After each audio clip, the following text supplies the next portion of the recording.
आपको पता है आज पूरे पाकिस्तान में आलमी दिन मनाया जा रहा है ख़वातीन के लिहाज से। 8 मार्च को मनाया जाता है। तो इसका आगाज़ कहाँ से हुआ था, आज हम इस पे बात करेंगे। सबसे पहले 28 फरवरी 1909 में औरत मार्च का आगाज़ अमेरिका में हुआ और 1910 में पहली आलमी ख़वातीन कॉन्फ्रेंस कोपेनहेगन में मुनक़्क़द की गई और उसके बाद 1913 में यूरोप में ख़वातीन ने रैलियाँ निकाली और एक प्रोग्राम मुनक़्क़द किया।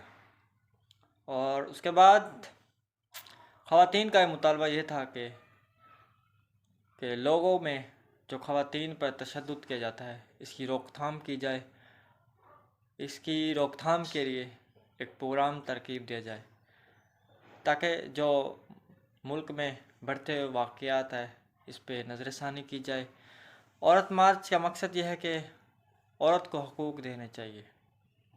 तो उनके और भी काफ़ी मुतालबात थे और जो औरतें बाहर अमेरिका में ख़वातीन जो फैक्ट्रियों में काम करती थी उनको कम तनख्वाहें दी जाती थी, टाइमिंग पूरी ली जाती थी उनके काम की और उनको तनख्वाह कम दी जाती थी क्योंकि वो औरत है। तो ये काफ़ी अरसे से मार्च चलते आ रहे और 8 मार्च को इसका बाकायदा एक ऐलान किया गया था कि औरत मार्च 8 मार्च को मनाया। जैसा कि पता है आपको, पाकिस्तान में भी ख़वातीन का आलमी दिन मनाया जा रहा है और 4 साल हो गए, पिछले 4 साल से ये ख़वातीन का आलमी दिन मनाया जा रहा है। सबसे पहले ख़वातीन का जो आलमी दिन था 2018 में इस्लामाबाद में शुरू हुआ, इसका आगाज़ हुआ था और अब चौथा साल है। अब ख़वातीन का डे आज भी मनाया जा रहा है। तो औरत मार्च मनाना चाहिए ख़वातीन को, लेकिन एक लिमिट में रख के मनाना चाहिए। अपने हकूक़ के लिए आवाज़ तो हर किसी को उठानी चाहिए।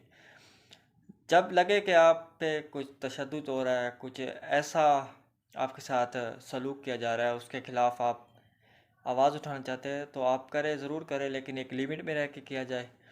और हम देख रहे हैं कि पिछले जब सबसे पहले औरत मार्च जो इस्लामाबाद में हुआ था प्रेस क्लब के बाहर, उसमें कुछ नाजेबा अल्फाज यूज़ किए गए थे और नारेबाजी लगाई गई थी। ऐसा नहीं करना चाहिए ख़वातीन को। ख़वातीन का मकाम इस्लाम में बहुत ज़्यादा है बड़ा और ख़वातीन को इज़्ज़त भी बहुत दी गई है इस्लाम में, लेकिन उनको एक लिमिट में रह के एहतजाज करना चाहिए अपने हकूक़ के लिए।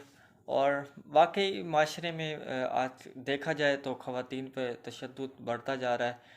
इनको एक किसी और नज़र से देखा जाता है माशरे में।